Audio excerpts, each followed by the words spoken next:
हाय, स्वागत है आप सबका। मेरा नाम है मनी और आप देख रहे हैं explore with money. Thank you आप सभी का। मेरे 100 सब्सक्राइबर पूरे होने वाले हैं। चलिए आज का टॉपिक की तरफ आगे बढ़ते हैं।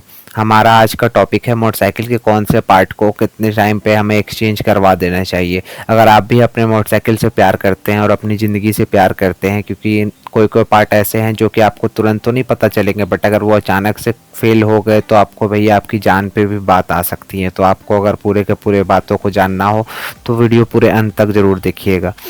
सबसे पहला आता है हमारा ब्रेक शू। ब्रेक शू भैया आदमी लोगों का आदत होता है, जब तक पूरा नट लास्ट तक ना आ जाए तब तक वो उसे चलाते रहते हैं, बट ऐसा हमें करना नहीं चाहिए, क्योंकि अगर लास्ट पॉइंट पे मैक्सिमम जहाँ तक उसका एक इंडिकेटर दिया हुआ रहता है वो उससे ज़्यादा पे अगर आपने यूज किया हुआ है तो वो कभी भी आपका ब्रेक फेल हो सकता है। तो अगर मान लीजिए कभी आप चल रहे हैं उस समय आपका ब्रेक फेल हो जाए तो आप क्या करिएगा। तो इसीलिए हम लोगों को कम से कम आपका 15 से 20 हज़ार किलोमीटर के बीच में एक बार इसको चेंज जरूर करवा देना चाहिए।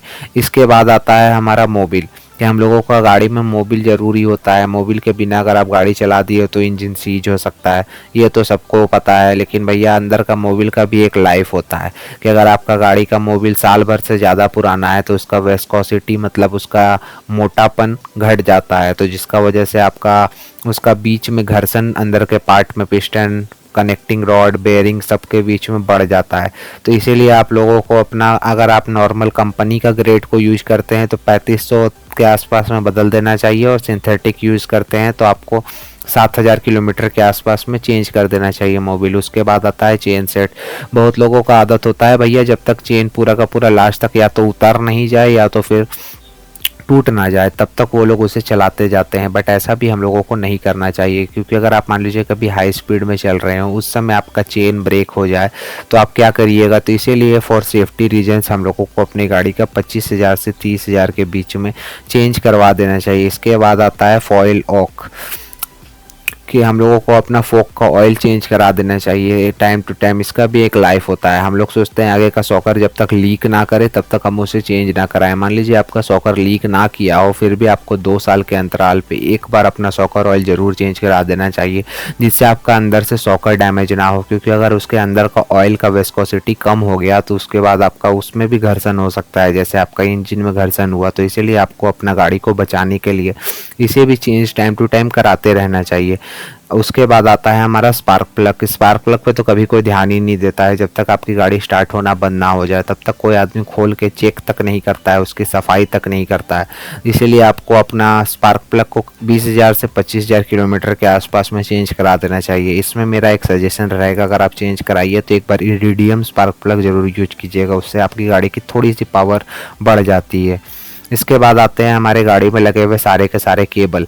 सारे केबल्स मतलब हो गए चोक के cable, clutch cable, accelerator cable. सारे केबल्स की भी एक लाइफ होती है। कोई भी चीज़ जो बनी है उसकी एक लाइफ होती है।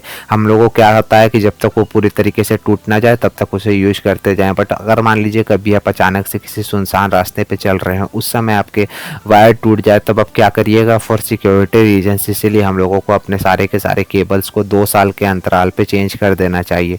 इसके बाद आता है हमारा कार्बोरेटर, कि हम लोग को अपना कार्बोरेटर क्यों चेंज करना पड़ता है। भैया कार्बोरेटर तो कभी चेंज करने का आपने सुना नहीं होगा, बट अगर आपकी गाड़ी मान लीजिए पावर कम हो गई हो, माइलेज नहीं दे रही हो, आप उसका ट्यूनिंग कराते रहे हो लेकिन उसका ट्यूनिंग सही से ना हो पा रहा हो, आप जब उसका स्पीड कम करते हो तो वो बंद हो जाती हो, तो उस वजह से आपको उसका करवाना पड़ जाता है चेंज लोगों को। कि मान लीजिए अब आपका कार्बोरेटर सेट नहीं हो रहा है, उसमें वो पावर नहीं है कि आपकी गाड़ी को पावर दे पाए, तो उस समय भी आपको उसका वो चीज़ चेंज कराना पड़ेगा। उसके बाद आता है हमारा कि हम लोगों को अपनी गाड़ी की सर्विसिंग टाइम टू टाइम करानी चाहिए, जो कि ज़्यादातर आदमी कराते भी हैं।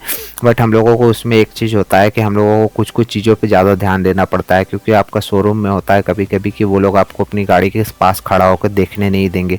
तो डेट्स वाई आपको उन लोगों को कहना होता है कि हमारी गाड़ी से जो भी पार्ट निकले वो पार्ट को आप निकाल के मेरे लिए रख दिया करें, अपने पास ना रखा करें, मुझे रिटर्न कर दिया करें।